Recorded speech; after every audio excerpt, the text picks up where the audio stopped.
have your attention? First of all, welcome, each and every one of you. My name is Robert Kugler, Police Chief in Saddlebrook in Bergen County, New Jersey. Master of Ceremonies, Facilitator, Moderator, but more importantly, a networker of this organization, the United States Law Enforcement Coalition. I want to welcome all the students here tonight, their families, and our board members, our special guests. But I'm going to call the meeting to order at this time. And I'll ask that everybody please rise as we do the Pledge of Allegiance to our flag. I pledge allegiance.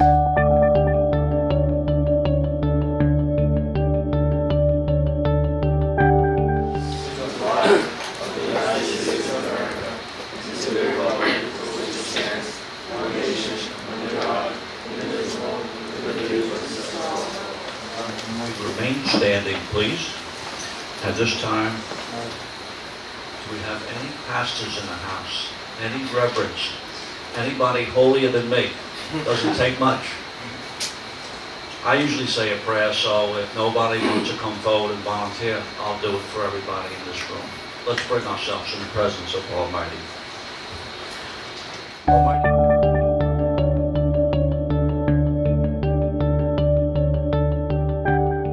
Almighty Father, we thank you for this evening's opportunity to come together, to be together, to continue your will, to be guided by you.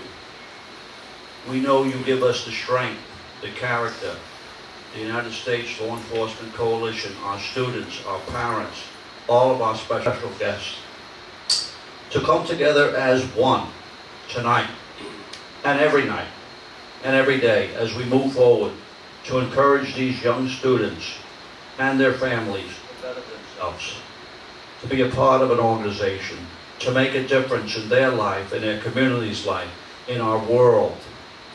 And we ask that you give the blessings not only here, but each and every day as we move forward to continue your will. And in thy name we pray. Amen. At this time, please remain standing and let's give a moment of silence, because today was a special day in New Jersey. It's known as the New Jersey Law Enforcement Memorial. It's when the state of New Jersey comes together and recognizes that we have police officers, law enforcement officers, public safety officials that were killed in the line of duty. This year we recognized 6 officers that passed away, and they are added to the roll call of police officers that perished in the line of duty. Let's give a moment of silence for them and all the others.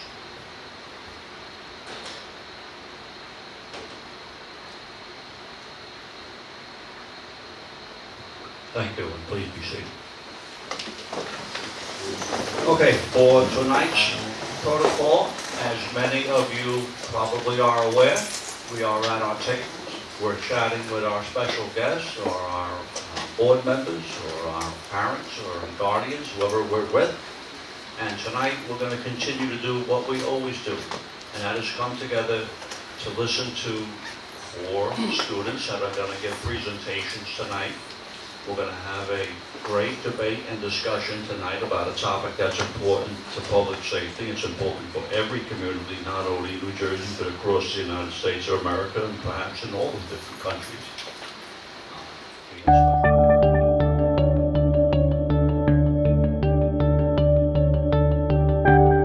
have special guests today, 2 of them from the Federal Bureau of Investigation, or the FBI. We have our good friend Ronnie Regan, who's always here, each and every monthly meeting. And we have a police officer from my department, Robert Littlejohn, is here as well. Those 2 FBI agents I want to introduce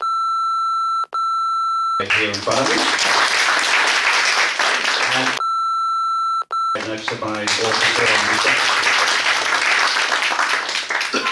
So at this time, we're going to take more informal leave from the program. We're going to help ourselves to our dinner and refreshments. So we're going to come back to our tables and enjoy those refreshments.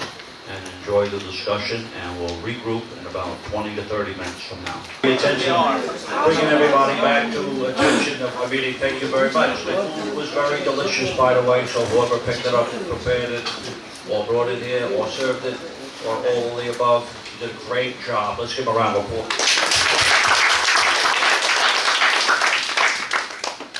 Okay. We're about that time in our program where we're going to introduce some of our special guests, and we're going to allow the special guests to come up here and give a little presentation about themselves, who they are, who they work for, and whatever else they would like to say. But this time I just want to recognize one of our students, Mom, Lynn Yu's mom, So Wu. I want to just tell you that you look beautiful. I know your husband's here. Don't take it as a pass or nothing, but I know you were battling private situation that we're not going to talk about too much with you, but you look fantastic, and the good Lord is going to take good care of you, and you're going to be around for a long, long time, not only to see your daughter, but your grandchildren, and maybe your great-grandchildren, and even great-great-grandchildren. So bless you. Thank you. Okay, one of the special guests I'd like to call up now is a FBI.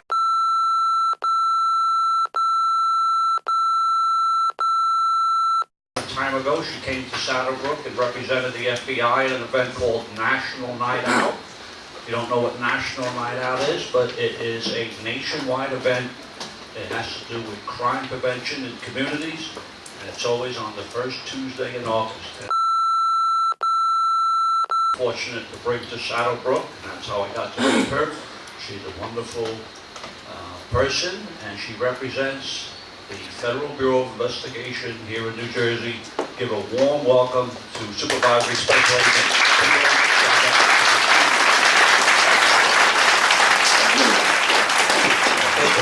All the time you want. Can everybody hear me?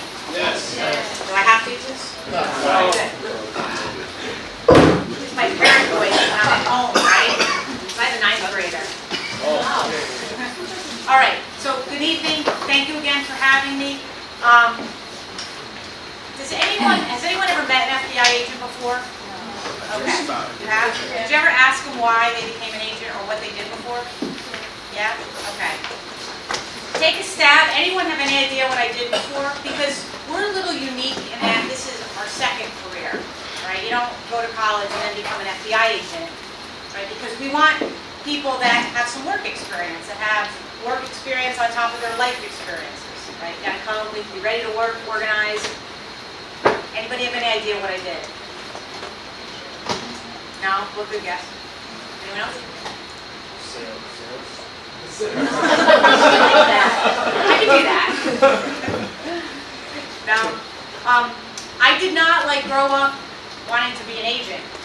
Now, I knew about the FBI because I'm half Italian, and you know anything about Italians? They know the FBI, right? And I grew up in Connecticut on the shoreline, so we'll leave it at that. Okay? But seriously, I went to college. I actually started out pre-med because that's what I thought I was supposed to do, right? So I'm an only child. It's just me. I got to be the best. And then I quickly, after my first semester, decided that I'm going to go back to playing sports, and I changed my major to nursing. So I'm a science person. I loved it. I worked in nursing as an ER trauma flight nurse for a number of years. And then I went back and got my master's and became a nurse practitioner, and I worked in cardiovascular surgery. So you're probably like, why? Why would you ever leave that and become an agent?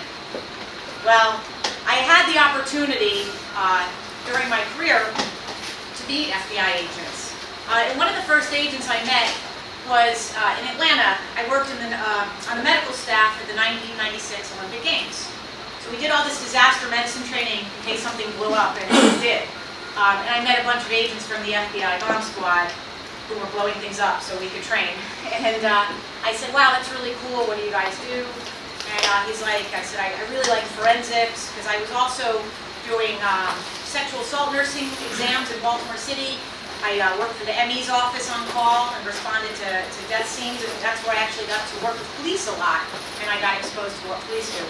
And they said, well, the agent said to me, if you really want to do all of that stuff, you should just join our local police department, because all we do is push paper. So I thought that was kind of funny. I mean, he is right, we do a lot of paper, but we also do a lot of cool things.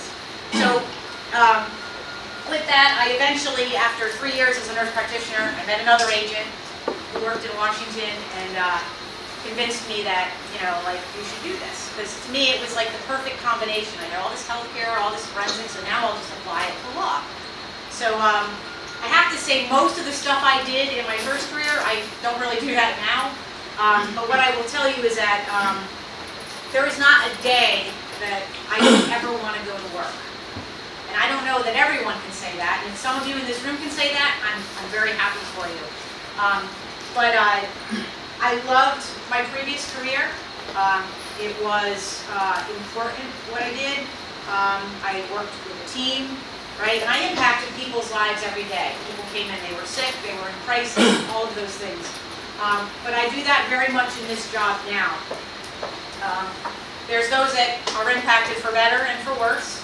And we do things that have meaning every day. Now, the public may not know that, right? There's lots of things that we do that the public will never know. And that's actually okay, right? Because most of the people I work with, well, actually all of us, we're very mission-oriented, right? We wake up and we have a purpose of why we go to work every day. From the more practical, for the job itself, the FBI hires people from all ends of the spectrum. They used to be lawyers, accountants, military, and police only. Well, no disrespect. Gee, that's like kind of a narrow group of people, right? How interesting is a room full of attorneys, accountants, cops, and military? But actually, the reason we've expanded over the decades is because we had to, because crime has changed, right? Crime isn't just in America. Crime is committed all over the world, and we are victims sometimes, and sometimes the perpetrators are here. So in order for us to do what we do, we have to hire people from all backgrounds, people from scientific backgrounds. We hire teachers. We hire people from healthcare. We still hire our attorneys, our accountants, our military, our police officers, but we also hire people with language specialties.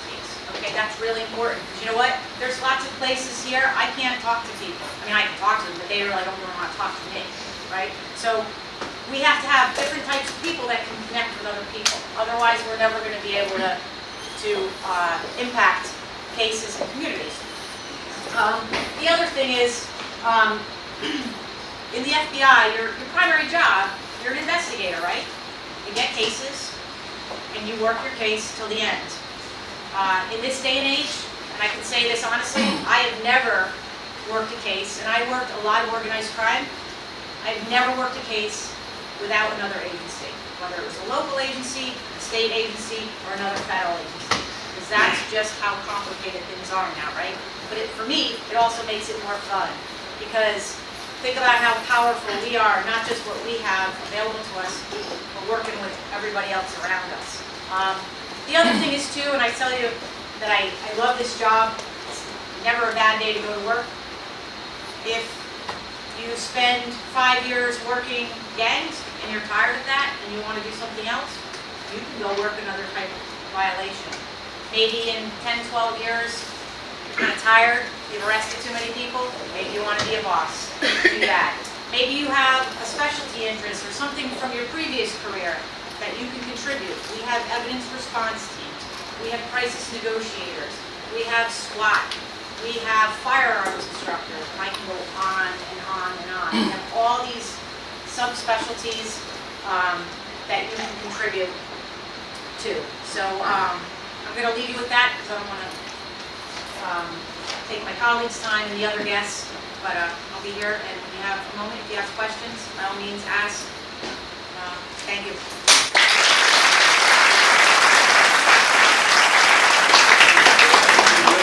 Our next special guest is also a member of the New Jersey FBI, and his name is Timothy Cho, special.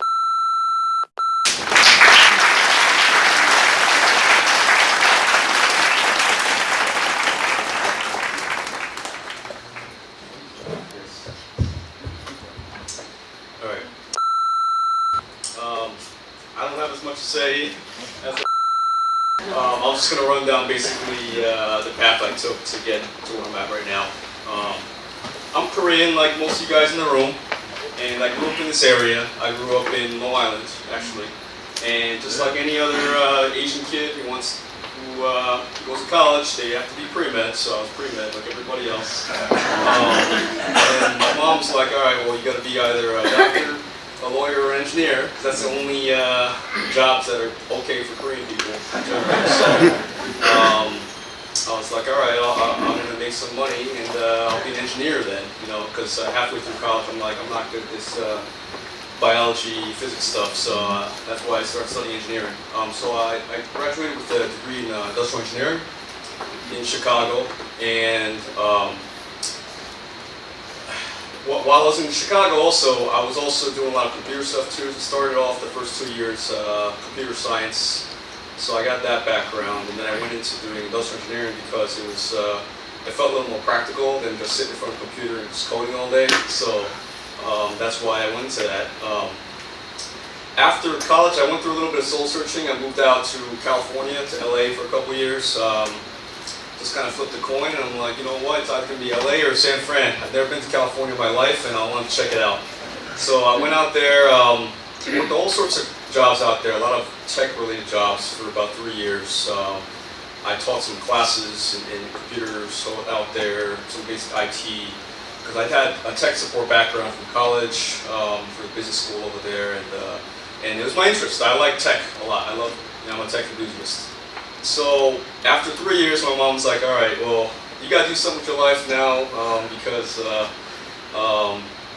got to be a doctor or a lawyer. What's going to be now? So I'm like, I'm a little late for going to med school, so I was like, all right, I'll take the LSAT. And I took the LSAT while I was in California, and ended up coming back to Chicago and went to law school for 3 years. And honestly, before I went to law school, I knew nothing about being a lawyer. I had no intention of being a lawyer ever, really. All I know is I can write pretty well, and I'm not good at arguing or debating very well. But I'm like, all right, well, I'm a good writer, so I could at least do that. And I went to law school. I survived, did okay. I graduated with a JD and a master's in intellectual property. So intellectual property is like patents, copyrights, trademarks, trade secrets. And I'm like, okay, I'll go into IP law because it's tech related and I can use my engineering background for some use. So thereafter I did contract work for the US Patent Office in DC. I was kind of shooting down people's dreams a little bit, because I was an international patent examiner for people. So they present their patent applications to me and I just reject them all and give them grounds for rejection. And it was kind of like just a lot of research into the electrical engineering, mechanical engineering devices that they were trying to patent. So after about 2 years, I kept looking elsewhere. I'm like, you know what, I don't like what I'm doing right now. Maybe I'll go into litigation, possibly to go argue cases in court. Maybe I'll do that stuff because this patent prosecution was not really my thing, really. So I monitored my law school career board and I saw some government jobs on there. And I saw Secret Service, I saw FBI, I saw a couple other agencies. And I'm like, hey, sure, why not? You know what, I've always wanted to be in the military because after college, me and my best friend were supposed to go to the military together. And he ended up going to the Army and he was in the North Korean border for 5 years, thereabouts, as an officer. And I wanted to be a Marine. But I'm not a very good swimmer, so that wasn't going to work out too well. So I just ended up having my crazy soul searching tour out to California instead. And I always in the back of my mind, I always thought maybe I could go be a Marines JAG officer coming out of law school. And I talked to the recruiter and I talked to him. I was like, should I do it? I don't know if I should do it. And but then I was getting kind of old. I felt like, I'm not in the best shape anymore to be a Marine. And I was like, I'm not sure about that. So this came up, and I put in for it honestly, and I'm like, I'm never gonna get a call back. This is government. Government takes forever for everything. You file these like 95-page applications, background check investigation applications, and you never hear back. A couple months later, I heard back. it took a long time. It took about a year and a half, which is pretty average actually, to get to the FBI. Background check went fine. I'm pretty squeaky clean. Really, I was like a rule follower growing up. I never drank till after I was 21. Never, you know. I never smoked or anything, and never did drugs. That's a big thing. The FBI, no drugs.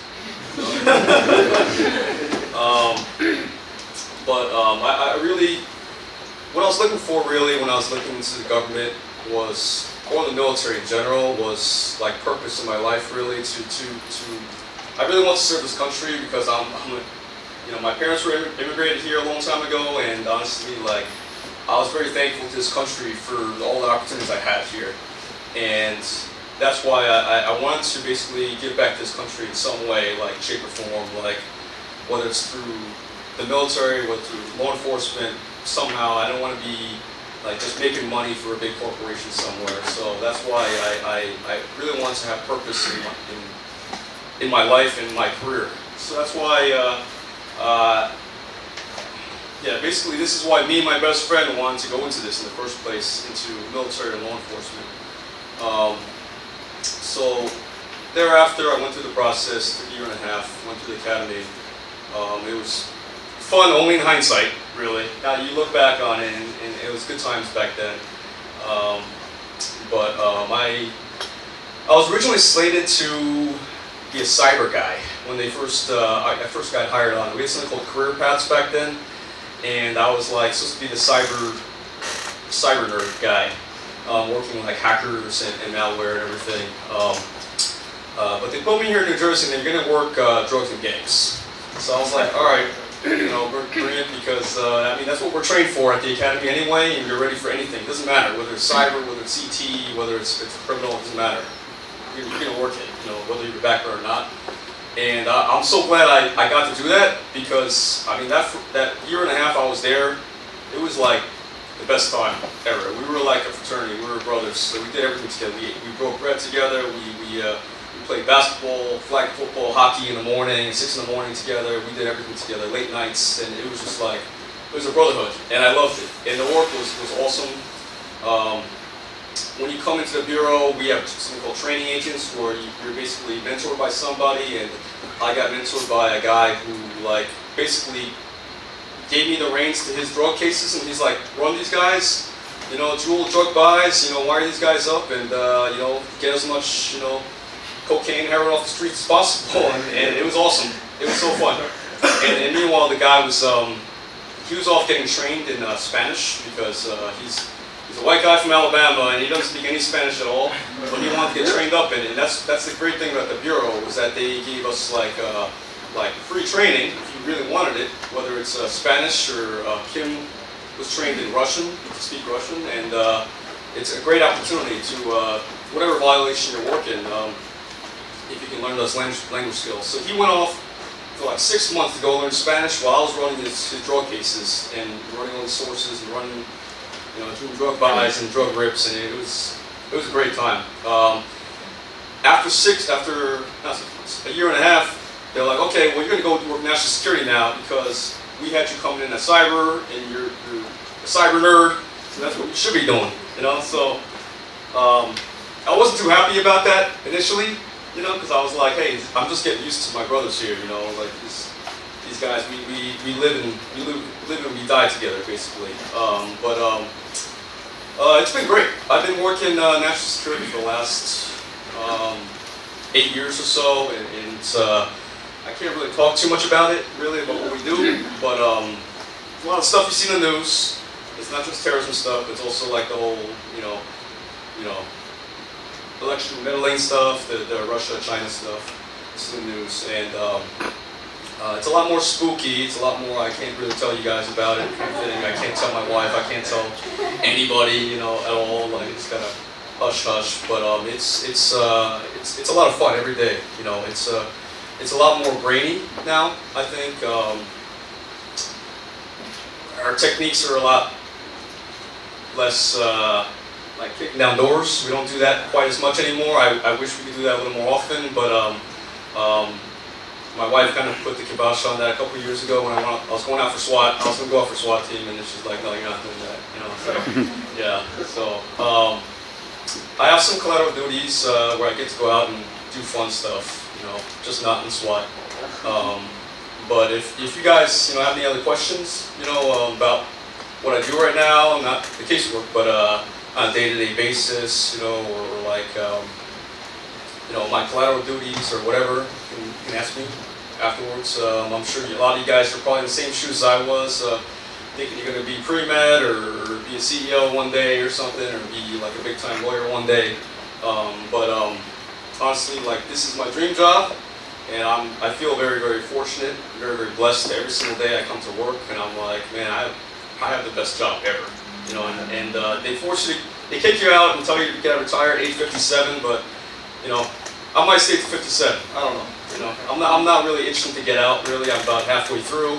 And I'm loving every minute. And honestly, like, I think 5-10 years down the line from now, I'll have the same feeling, but I'll probably be doing something else. Because you're constantly doing something else and trying different things out and learning. You're learning every single day on the job. Not just at the academy, and that's what's so fun about it, is that you do a little bit of everything, in our job. So, all right, next one.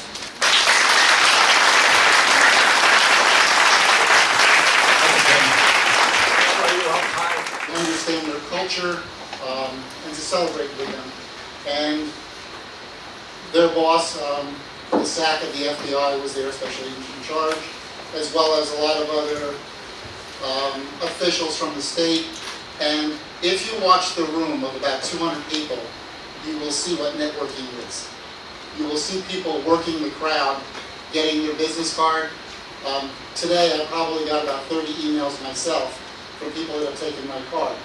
And there's a big value in this because I can call Kimberly's boss at any time, and you know what? They'll answer the phone.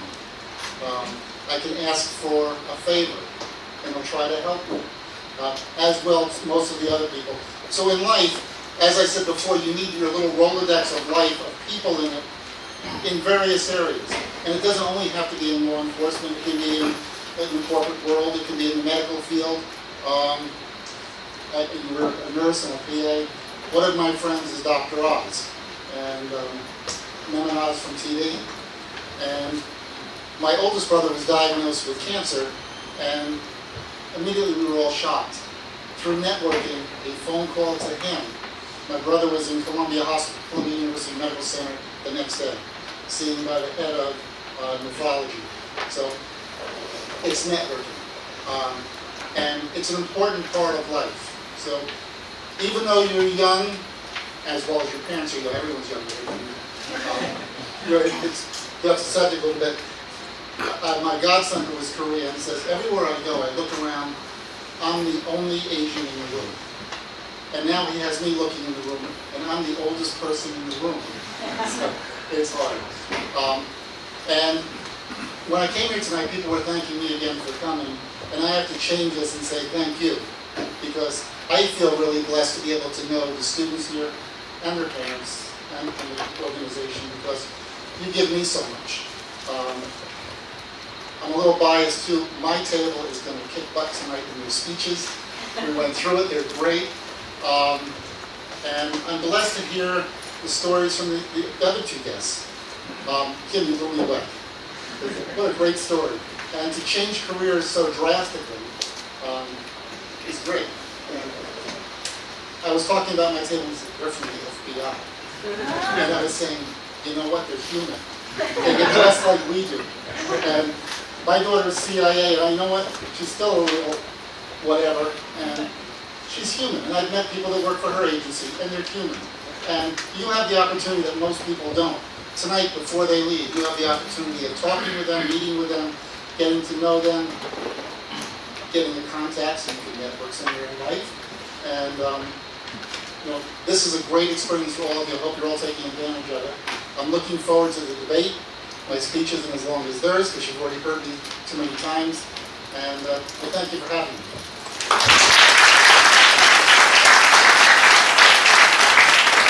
Appreciate your time here as well. Our next special guest is a good friend of mine because he works in Saddlebrook Police Department. He's a police officer. His name is Robert Littlejohn. He's with the Saddlebrook Police Department about 4 years. And probably 4 years before that, he worked for other police departments, starting at the Montclair State University Police Department, and then transitioning to the Palisades Interstate Parkway Police Department. And then for some reason, he seen the light in Saddlebrook, and he said, I want to work for that guy. And he came to Saddlebrook, but he's 4 years with us. He's 8 years total. He's a great guy. Let's give a round of applause. Robert.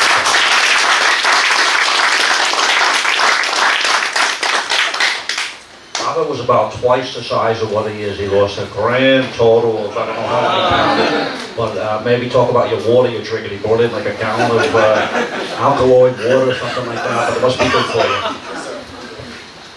Good evening. Like the chief said, my name is Robert Littlejohn. Born and raised in Patterson, New Jersey, so 20 minutes from here, not too far.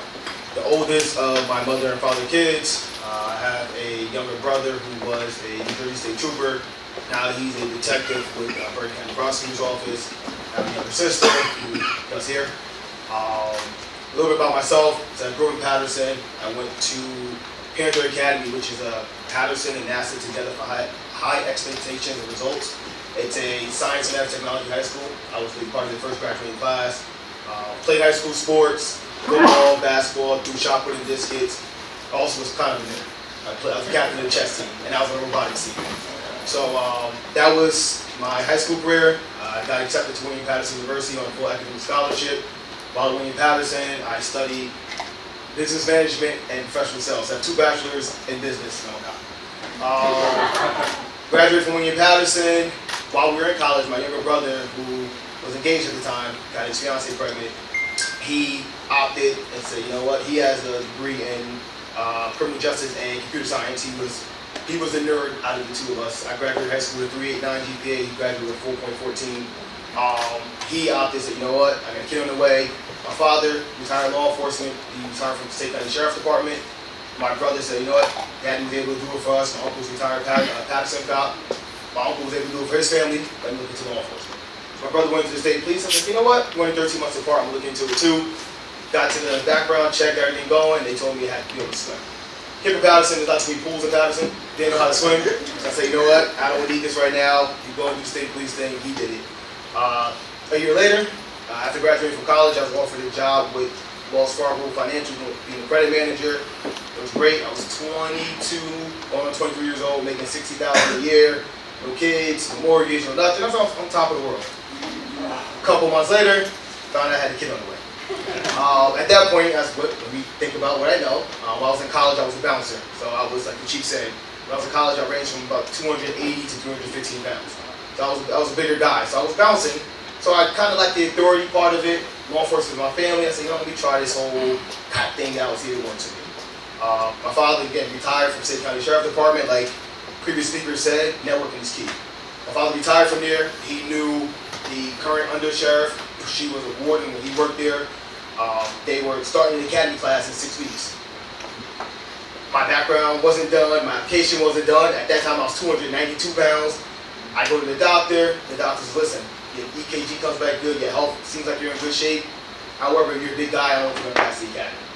I got a kid on the way. Where I'm from, if you want something bad enough, you're going to go out there and get it. So, being that I had somebody that was going to be depending on me in a couple months, and I needed this career to get me through the rest of my life so that my child had benefits, my child had good health insurance, and I had financial stability to get them what they needed, I said, let me try this police thing out. So while working at Wells Fargo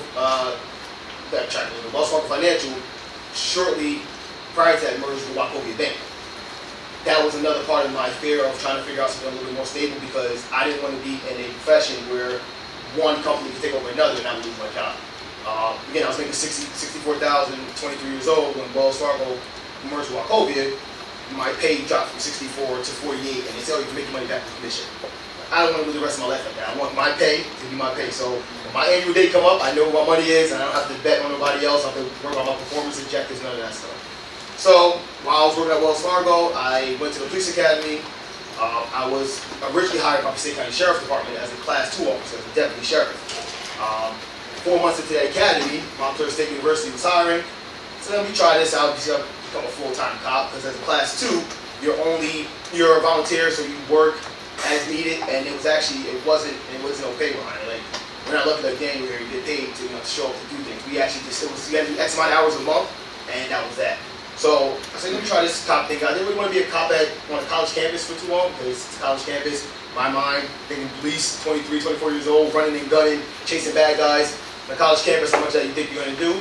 Believe it or not, you actually do a decent amount of it, because college kids, they come from all over. It's melting pot. So you get people from all types of backgrounds and everything that come there, and they come with their baggage from back home. So it was a great experience for me. I did Montclair State, so I ended up doing 10 months of the police academy straight. So I started at 292, graduated at like 245. That was good for me. I went from Montclair State, opted to go to Palisades State Parkway up in Alpine. I was there for just under 2 years when I realized I didn't want to be a highway cop forever. I thought I would like it because my brother was a trooper. So he's a trooper. I'm working on the highway. It's the same thing. We're 13 months apart again. Let me just try to figure things out. I'm like, yeah, I don't want to chase car accidents and look at deer all night. It's not what I want to do. It was great for the running and gunning part of the job, because it was a major vessel for narcotic from New York City to upstate New York, Upper Bergen County. Everything came up to Palisades Parkway. So if you wanted to work and have a good time, it was a good place to be. The money wasn't the best, however, the work experience is irreplaceable. While I was there, I started looking around and realized, okay, I need to figure out what I want to do really, really long term. And then I started looking at Lower Bergen County and what departments are closest to where I'm from. Again, Patterson is in Passaic County, but Saddlebrook is only 6 minutes away. I had a good friend of mine that I worked with when I was in high school, worked at the shop right together. He lived in Saddlebrook. I knew Saddlebrook was a good community, a very family-oriented community, and I felt like my next move needed to be my best move for my family. So I applied to Saddlebrook Police Department. Thank God I got the job. There's a couple of us that wanted it, and God blessed me with the opportunity.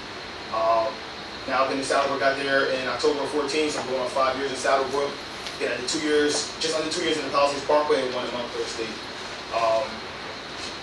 Back to what you were saying, I know my friend Brandon and Sean, they're going to actually win this debate tonight, so just so I got money on my table, I think my team was going to take over. We had a good conversation, we were bonding, we were really talking about the law enforcement stuff as much, but we got a connection. When I was in high school and college, again, before the kids, I collected sneakers, tons of sneakers. So we started talking and we realized that we have a mutual bond. So we talk about networking, but just because you're in a room for one aspect doesn't mean that has to dictate, your relationship and what you're going.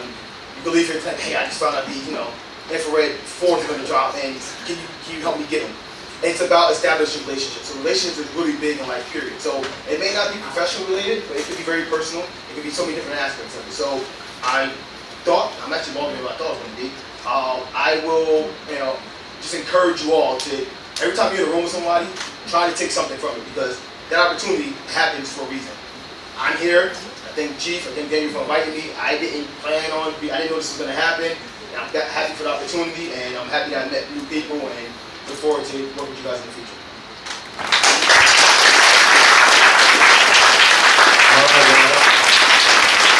Great job.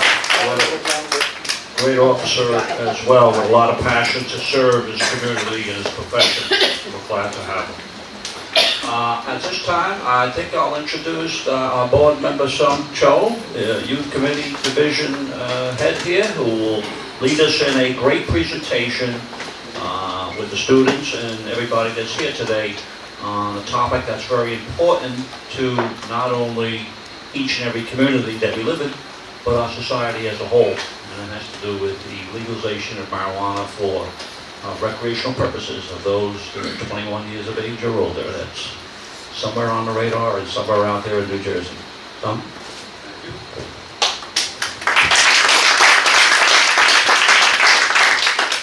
Okay, as you might be aware that New Jersey is considering to legalize recreational marijuana. Hasn't been passed yet, but it's in the works. And we figure that perhaps it's a good time for us to give a little discussion and debate amongst a group that's for the legalization and for a group that's against the legalization. So we have you do some research on the background. Now that you got the research done and written the essays, what we're going to do is we're going to separate into two groups. And each group will have a table full of for and another table full of against. Okay? Pros and cons on each set. Along with that, we have great guests today. Some guests were also working on the drug-related cases, so they will give a great contribution to the discussions, and I think that they are all ready to go. Right? They all claim they're going to win the debate.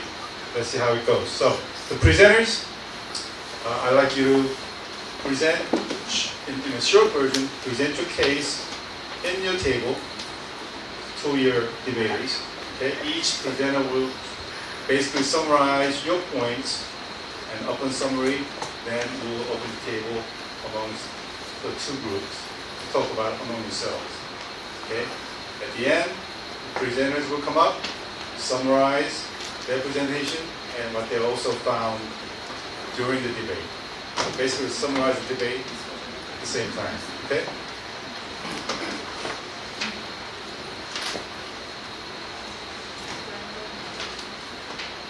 Oh yeah. What we're gonna have to do is, okay, Brandon Huang. Okay, you're gonna go to table A. Who's the table A? Table A is Charlotte right here.